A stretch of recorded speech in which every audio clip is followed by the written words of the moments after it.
மகாகாளி அவதாரம் நமக்கு சொல்லும் பாடம் என்ன தெரியுமா? நம் ஒவ்வொருவருக்குள்ளும் ஒரு காளி இருக்கிறாள். அதுதான் நமது ஆற்றல் மற்றும் கோபம். அநீதியை கண்டு கோபப்படுவது தப்பல்ல.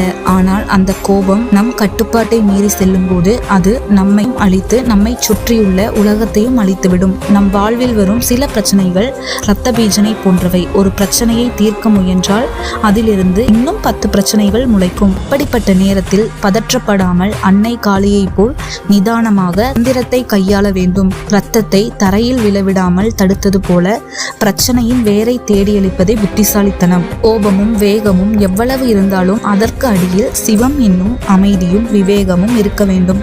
அறிவு இல்லாத வேகம் விபத்தில் முடியும். விவேகம் இல்லாத வேகம் அழிவை தரும். அன்னை காளி தன் கணவன் மீது தெரியாமல் கால் வைத்த அந்த நொடியில் தன் தவறை உணர்ந்து தன் ஆவேசத்தை அப்படியே நிறுத்தி கொண்டாள். தவறு செய்வது மனித இயல்பு. அந்த தவறை உணர்ந்த மாத்திரத்தில் நம் ஈகோவை கைவிட்டு அமைதிக்கு திரும்புவதே உண்மையான தெய்வீக குணம். சுருக்கமாக சொன்னால், உங்கள் கோபத்தை ஆயுதமாக்குங்கள். ஆனால் அந்த ஆயுதம் உங்கள் கட்டுப்பாட்டில் இருக்கட்டும். ஆற்றலோடு அறிவையும் சேர்த்து கொள்ளுங்கள். அப்போதுதான் நீங்கள் எடுக்கும் ஒவ்வொரு முயற்சியும் வெற்றியை கொடுக்கும். உலகிற்கு நன்மையை செய்யும்.